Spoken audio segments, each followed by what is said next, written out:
Okay, welcome back, calculus class. I'm going to do problem number 17 for you. Number 17 from this last homework assignment. You might want to go get yourself something to drink, maybe a snack, pack a lunch or something. It may take just a little bit to get through this. There are several stages that we need to go through for this problem. So, I'll go ahead and get started. You can pause at any time, maybe take a nap or whatever you need to do along the way. All right. First of all, I'm going to take a look at the problem, and I notice it has the trinomial in the denominator. But what I noticed right off the bat, it's in a radical. So like some problems where we have the trinomial in the denominator, we can complete the square and we'll get something squared plus some number. And we can just use immediate antiderivative in the form of some trig function, some inverse trig function. But this has the radical. And when that happens, you have to think about using, instead of an antiderivative inverse trig function, you need to think about a trig identity. And I think that's what we need to do here. So let's take a look at it and see. First, I want to look at this trinomial. And if I think about taking the derivative of what's inside this radical, it would be 2x minus 2. Well, I do not have that in the denominator to make just a simple u substitution. But I can get it there. Now I'll have some extra things with it, but I can get it there. So let's do that first. Let's start by multiplying. Since I need to have a 2x minus 2, let's multiply the numerator by 2.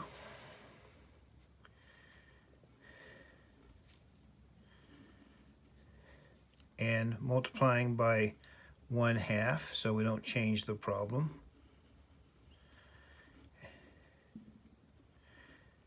And so I get 2x minus 10, and by the way, this is times dx, and so is this. All right, so we end up with that. Now I want to take that one step further then. I have 1/2. And what I need is a 2x minus 2. So I have a 2x.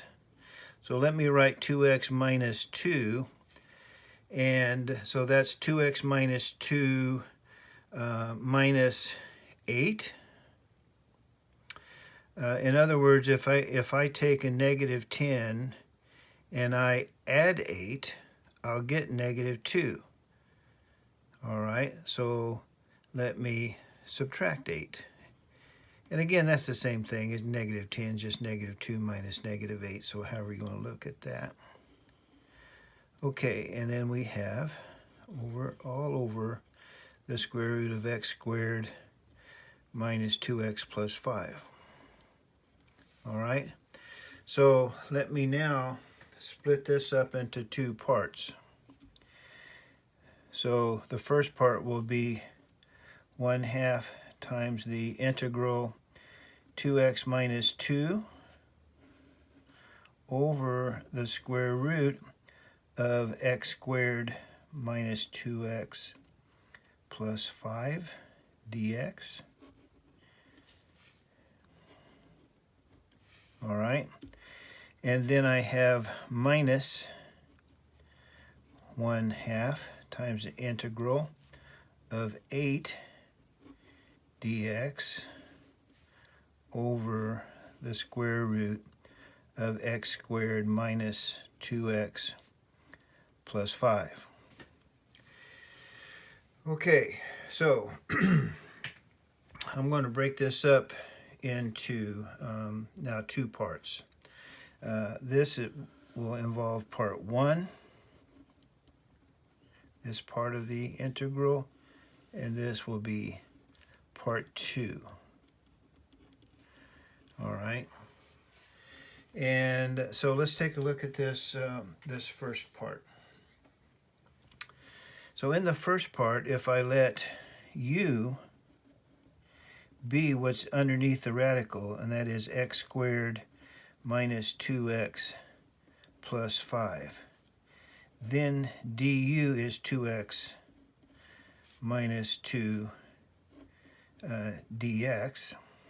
Okay, and so when I look at this, I have 1/2 times the integral of du over the square root of u, or in other words, u to the 1/2, which is the same thing as 1/2 times the integral of u to the negative 1/2 du, if you want to write it that way.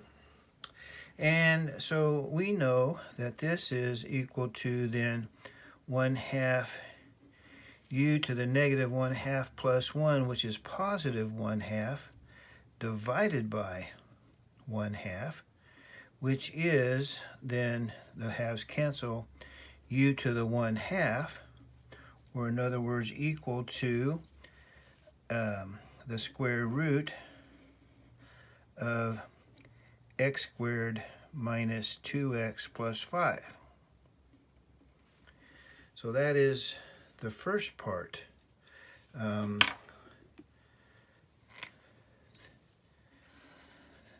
This part right here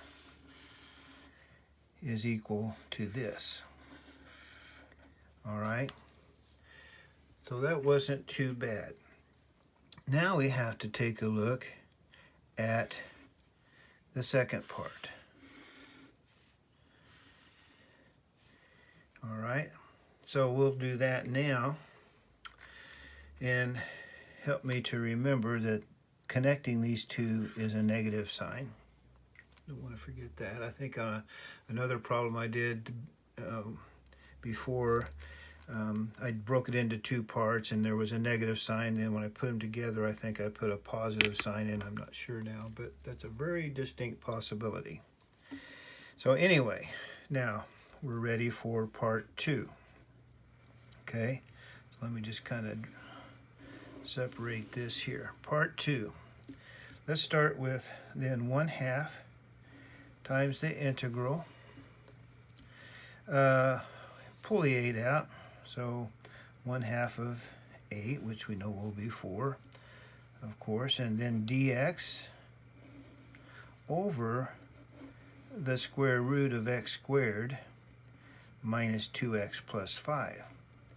And here, like I said before, we have a trinomial. It's not a trinomial square, and it has a radical. So I can make, complete the square here and make a trinomial square in this, but I do have the radical to deal with, so I won't be just using directly an antiderivative, an inverse trig antiderivative. I will be using a trig substitution. That's what you have to think about anyway when you see a radical of this.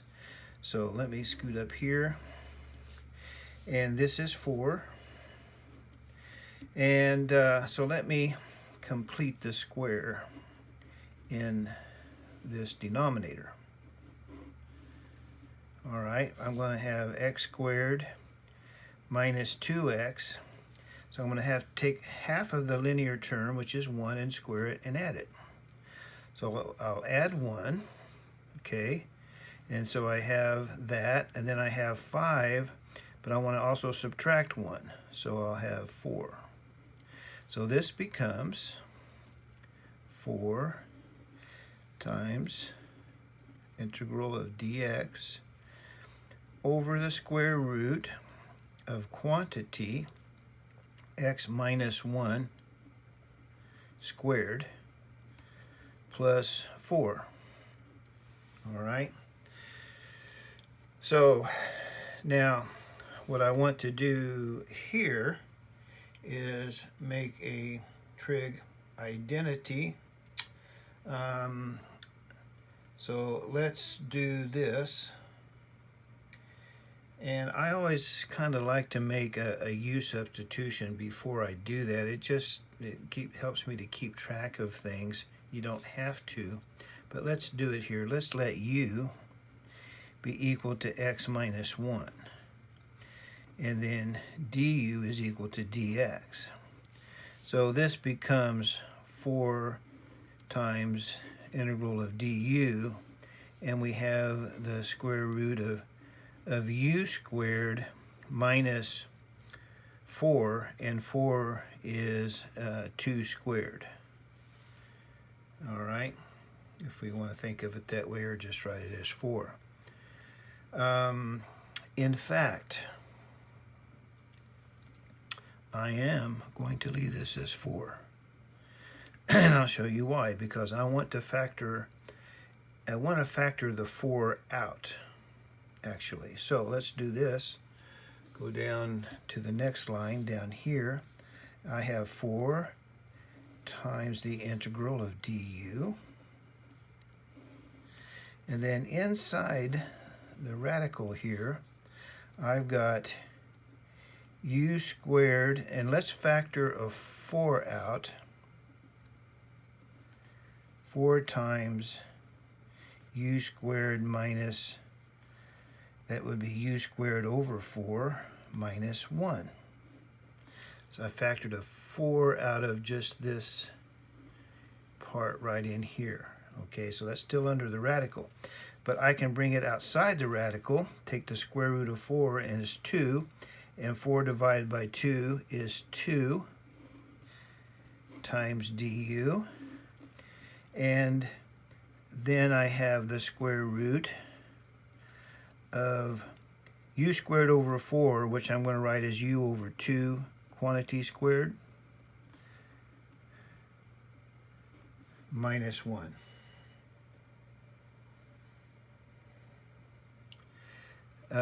Check that. This is not minus 1. This is plus. I have to back up here. I apologize for that. This is quantity x minus 1 squared plus 4. This is plus 4. This is plus. This is plus. My mistake. And I caught that because I started to look at this for a trig identity substitution, and I was running into trouble if that was negative. So it does. It is, in fact, a positive 4. And it turns into, when I factor the 4 out, a positive 1. So we're in good shape there. So again, what we've done so far in part 2, we completed the square right there. We completed the square. We factored a 4 out, clear out of the radical over here and canceled with a 4 to make a 2, and left this with u over 2 quantity squared plus 1 under the radical. Now we'll let u over 2 equal tangent theta. Okay, so u is equal to 2 times tangent theta, and du is equal to 2 secant squared theta d theta. When we make this, I'm going to make a little trig substitution here. Well, first of all, yes, and for here, a trig function. And this becomes 2 times the integral du. And let me scratch that out and put 2 secant squared theta d theta in place of du. Sorry. And then in place of u over 2, we have tangent. I have the square root of tangent squared theta plus 1. Okay, when I let u over 2 be tangent theta, u over 2, that's tangent theta squared plus 1. And we know that tangent squared of theta plus 1 is secant squared theta, trig identity. Remember that what triggered all this was the fact that we have the radical over this. So when I make I've got the square root of something there. And so when I take the square root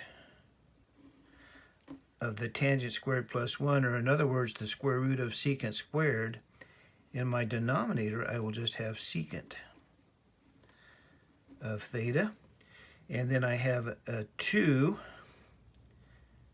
secant squared theta d theta in the numerator. And so I end up with a 4, 2 times 2. And then one of the secants cancel here, integral of secant theta d theta. So this is what part 2 boils down to so far. Let me move that up. I keep forgetting to move that up. So I'll run through that again. We're still in terms of theta, but I have taken my initial thing, well, right here, 4 times dx over all of this. I completed the square. All right, when we complete the square, we get this. All right, so that becomes, when I let u be x minus 1, etc., did all of this, and u and du make the substitutions, I get this statement right here, which boils down to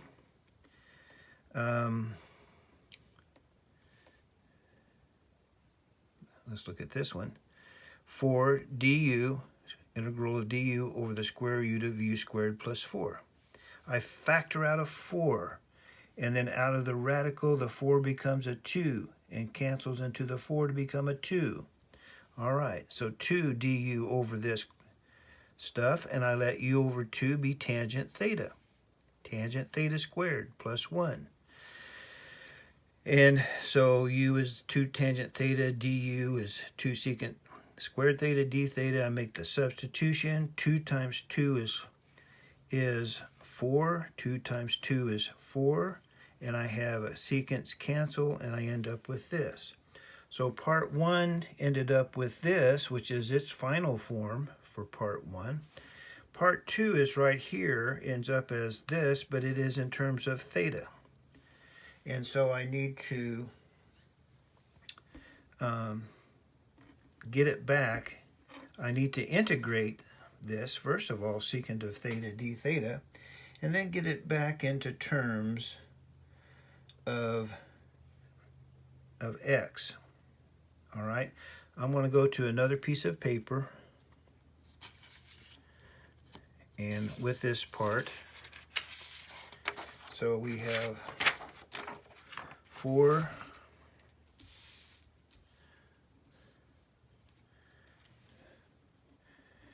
times the integral of secant theta d theta.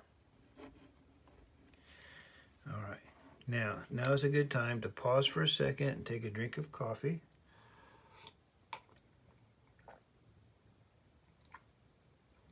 All right. Now, we've actually done this problem before, and there is a trick to it.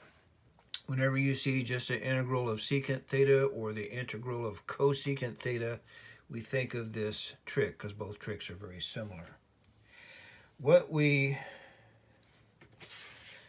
want to do, and I will go ahead and redo it again through the whole thing so that you see it, okay?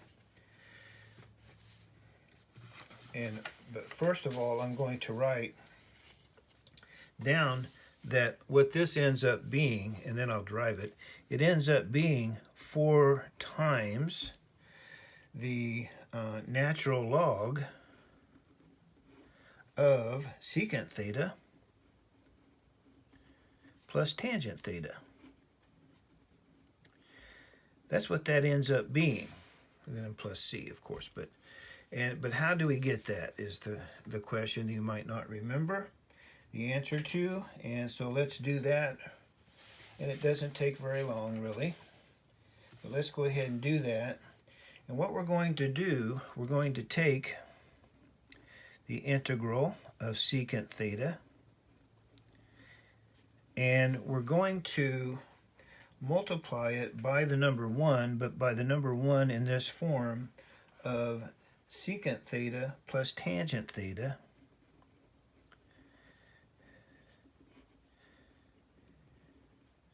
over itself. It looks like a real mess for a moment, and then it simplifies very quickly. D theta. So in the numerator we get secant squared theta plus secant theta tangent theta d theta, all of this over secant theta plus tangent theta. And then what we do with that is we can split it up.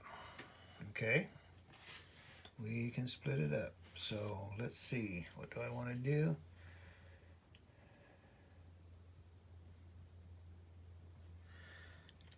I want right 4 times the integral.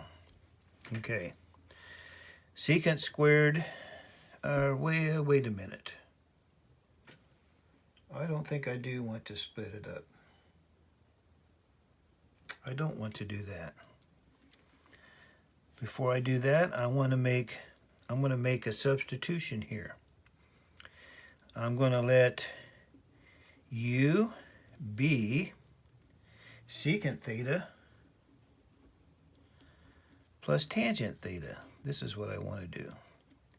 Because du is secant theta, the derivative of secant theta is secant theta tangent theta,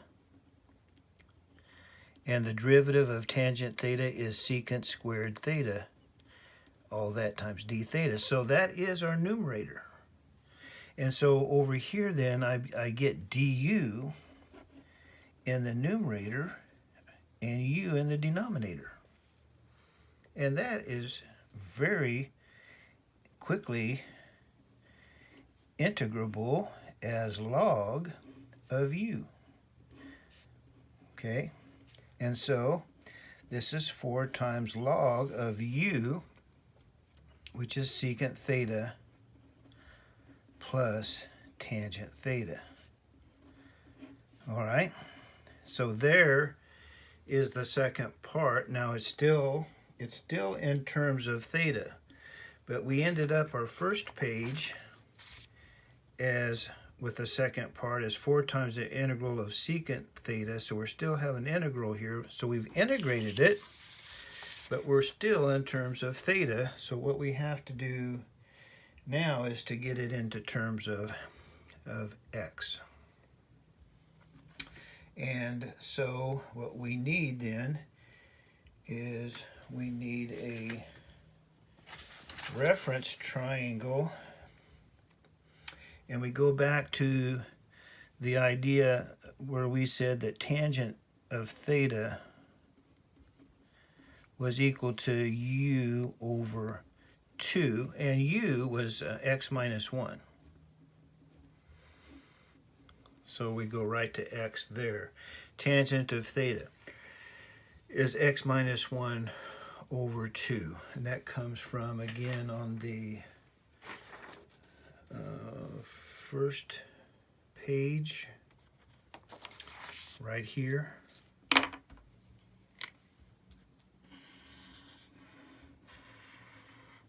Where we made this little substitution right there. U over 2 is tangent theta. All right. So with that, we can do a reference triangle.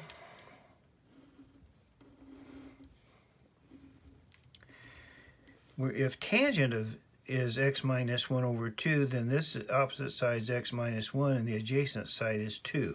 And I think the book makes an error here.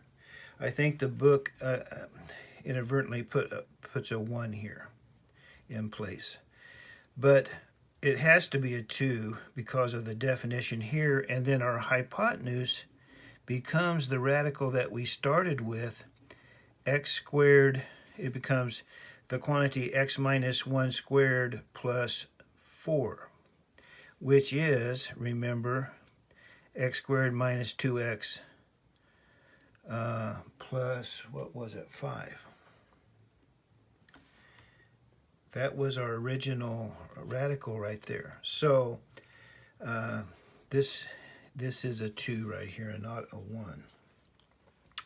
All right, so this becomes 4 times the natural log of secant theta. So that is the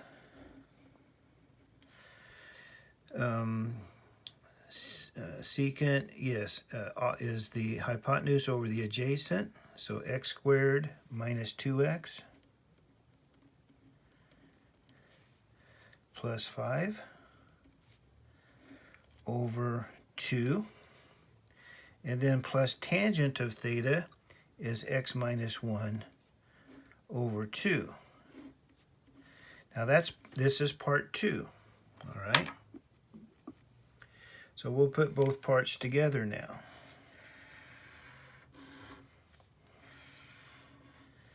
And so our original integral, which was the integral of x minus 5 over the square root of x squared minus 2x plus 5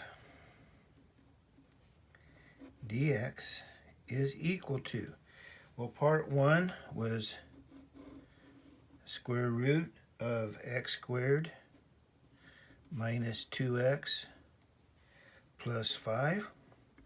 And then we had the thing I wanted to be sure and remember, a minus sign, minus 4 times the natural log of the absolute value of x squared minus 2x plus 5 over 2 plus x minus 1 over 2, all, and then plus c. And like I said in the textbook, the answer, I believe, is the same, except they don't have the 2 here and here. They have it as a 1. So if you, in your reworking of this problem, if you see some error along the way or something where this should be a 1, well, be sure and let me know. But work through this problem, and I don't know if I can get, I don't think I can get the whole thing on one sheet here, but it's a very good problem, very interesting problem, in that there are many phases, many stages. But it just goes to show you that if one takes one part at a time and looks at one thing at a time, everything big is made up of little things, and this problem is no exception to that. You can do the whole problem if you can do the parts of the problem. So work through that as many times as it takes, and if you still have questions, why, let me know. All right? Okay, thank you.